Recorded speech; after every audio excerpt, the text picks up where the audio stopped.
our hearts go out to everyone in Mayotte right now. Yeah. You know, Cyclone Cheeto really slammed into the island. Yeah, it's just devastating. We really want to encourage all our listeners to do what they can, to help support the relief efforts. Absolutely. Any way you can. Yeah. Even the smallest donation can really make a difference. And, we'll be sure to include links to resources from France televisions in the show notes. Yep. Speaking of, it's incredible how technology can step in and play such a huge role in situations like this. Yeah. And that's actually what we're going to be deep diving into today. Okay, cool. We're going to explore the potential for AI to aid in disaster response. Yeah. Specifically thinking about what's happening in Mayotte right now. That's a really important question to consider. I mean, obviously, we don't have specific information on, AI being deployed in Mayotte at this very moment. Right. But we can certainly look at all the exciting advancements that are happening in the field of AI-driven disaster relief, worldwide. Exactly. It's like a what-if scenario. Yeah. But it's rooted in real-world tech. For sure. For example, cyclones are notoriously difficult to predict accurately. Yes. But AI is changing that. Oh, absolutely. Right. Think of it this way. Yeah. AI can analyze these massive amounts of data, like years and years of satellite images, ocean currents, even tiny changes in air pressure. Wow. To predict, where a cyclone is heading, how strong it will be, sometimes even days in advance. Yeah. And that extra time, that could be absolutely crucial for a place like Mayotte in terms of, getting people to safety, preparing for impact. It's like having a crystal ball. Uh-huh. But one that's actually based on science. Yes. And data. Real data. Okay, so let's say the cyclone hits, and we've all seen those heart-breaking images, of the aftermath. Yeah. This is where AI can step in again, right? Exactly. Imagine satellites are capturing images of Mayotte after that cyclone, and AI algorithms instantly analyzing that data, pinpointing which areas are the most severely damaged. It's like having an army of damage surveyors covering the entire island in the blink of an eye. And that kind of speed is so crucial in a disaster situation. Oh, absolutely. So instead of, relying on a limited number of human surveyors who have to physically travel to all these different locations, we can get like a comprehensive view of the damage almost immediately. Precisely. And that speed, it translates into a faster deployment of resources and aid to exactly where it's needed most. And speaking of aid, I imagine there's a lot coming in from places like Réunion Island, but it needs to get where it's needed most and quickly. Absolutely. And that's another area where AI really shines by analyzing real-time data on everything, from the number of people who have been displaced to the condition of roads and bridges. AI can figure out the best way to get those supplies and personnel to the people who need them most. It's like having a super efficient traffic controller. Yeah. But one that's working 24/7. Right. And it can process information way faster than any human could. And think about the impact this could have in Mayotte, where communication and transportation might be severely disrupted. Right. AI could help optimize that flow of aid, ensuring that, medical supplies are reaching hospitals, food is getting to the shelters, rescue teams can navigate safely. It's amazing to think how AI can take what often feels like chaos in a disaster and make it more organized and efficient. Yes. And, potentially save more lives. Exactly. And we're not just talking about, satellites and official reports. AI can even analyze social media posts. Wait, so it can sift through all those tweets and Facebook updates to identify people who need help? Yeah. That seems like something out of a sci-fi movie. It might sound futuristic, but it's happening right now. Wow. AI algorithms can read through all those posts and pick out distress calls, figure out what people need, and even flag misinformation that could be spreading. That's incredibly valuable. Yeah. Especially in a place like Mayotte, where communication might be disrupted. Right. But what about the longer term? Once that initial crisis is over, Mayotte's got a long road to recovery. Yeah, you're right. And this is where AI can shift. From just reacting to a disaster to actually helping prevent future ones. Okay. Imagine using AI to simulate different disaster scenarios, cyclones, floods, earthquakes. Yeah. And then you see how Mayotte's infrastructure would hold up. So it's like giving Mayotte a virtual crash test. to find vulnerabilities and then make them stronger before the next disaster hits. Exactly. And it's not just about physical buildings. AI can help design early warning systems, optimize evacuation plans, even train communities on how to better prepare for future disasters. So while we don't know if AI is being used in Mayotte specifically right now, it seems clear that it has huge potential to make a difference. I agree. There are so many inspiring examples of AI being used effectively for disaster relief all around the world.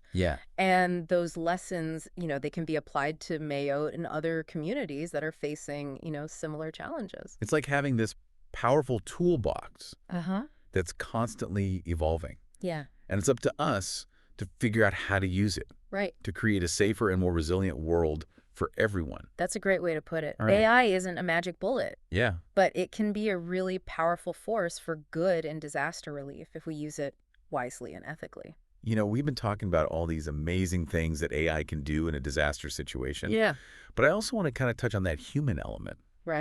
Because, all this technology is incredible. But it's ultimately about helping people.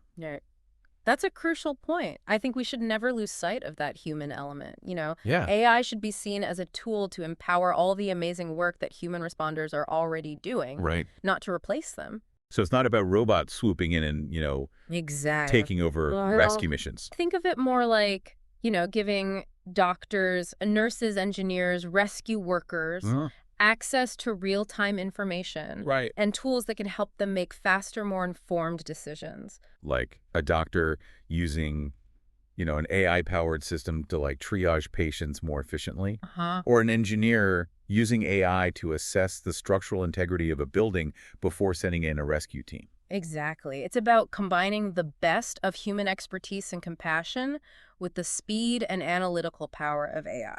This brings up an interesting point, though. AI is still a relatively new field. And it's changing so rapidly. It is. How do we make sure that people involved in disaster response are using, the most up-to-date AI tools and knowledge? That's a real challenge. The pace of innovation in AI is incredible, which means that even systems that seem cutting edge today might be outdated tomorrow. So it's essential for organizations, that are involved in disaster relief to constantly stay informed about new developments, invest in training, and be willing to adapt quickly. So it sounds like it's not just a matter of buying the latest software. It's about fostering a culture of continuous learning. And being open to new ways of doing things. Absolutely. And it's also crucial to remember that AI, for all its power, still has limitations. Of course. It's not a magic solution for every problem. And we need to be aware of those limitations and know when to rely on human judgment and experience. This whole conversation has been incredibly eye-opening. It's a fascinating field. We've talked about how AI can predict cyclones, assess damage, allocate resources, even analyze social media posts. It's amazing to see how this technology is being used to make disaster response smarter and more effective. It's an exciting time to be working in this field. We're seeing incredible advancements all the time, and it's inspiring to think about how AI can be used to help communities around the world build a safer and more resilient future. And even though we don't have confirmation that these technologies are being deployed in Mayotte right now. What we've discussed today, I think, really highlights the incredible potential of AI to aid in disaster response. Not just in Mayotte, but globally. I agree. And as AI continues to evolve, we'll need to continue having these conversations, thinking critically about how to use it responsibly and ensuring that it benefits all of humanity. It's a journey, not a destination. And I think the most important thing is that we keep learning, keep adapting. Keep asking those questions. And keep striving to use AI to make the world a better and safer place. This has been a fascinating deep dive. It has. And I'm sure our listeners are eager to learn more about some real-world examples of AI in action. I'm happy to share some inspiring stories of how AI is already making a difference in disaster response around the world. Let's do it. One project that really stands out to me is Google's flood forecasting initiative. They're using AI to predict floods in India and Bangladesh, sending alerts directly to people's phones. Wow. It's a great example of how AI can, get that life-saving information directly into the hands of those who need it most. That sounds incredibly effective. It is. I mean, has it actually made a difference? Absolutely. Millions of people have received these alerts. Wow. And studies have shown that it's significantly increased, awareness and preparedness. That's great. It's making a tangible difference in people's lives. That's amazing. Right. What other examples come to mind? Well, AI-powered drones are being used for search and rescue operations. Okay. These drones can quickly search huge areas using computer vision to spot survivors or assess damage in places that are really difficult for humans to reach. Yeah, I can see how that would be invaluable in a situation like a building collapse or a landslide. Right. Especially in a place like Mayotte, where the terrain can be challenging. Exactly. It's not just about speed and efficiency either. Right. These drones can access dangerous areas that would be, too risky for human rescuers. So we've got flood prediction and search and rescue covered. Yeah. What about the long-term recovery process? Can AI play a role there too? Definitely. Some organizations are using AI to analyze satellite imagery and pinpoint areas that are particularly vulnerable to future disasters. So they're looking ahead. Yes. This information can then be used to guide urban planning and development, making communities more resilient. So it's about using AI not just to rebuild, Right. but to build back smarter Yeah. and stronger. Precisely. And it's not just about physical infrastructure either. Okay. AI can also be used to design better early warning systems, create more effective evacuation plans, and just educate communities on disaster preparedness. It seems like there are so many ways that AI can help make communities safer and more resilient, both in the immediate aftermath of disaster and in the long term. Sure. It makes you wonder, with all these incredible examples, if Mayotte could benefit from these types of technologies too. I think the potential is definitely there.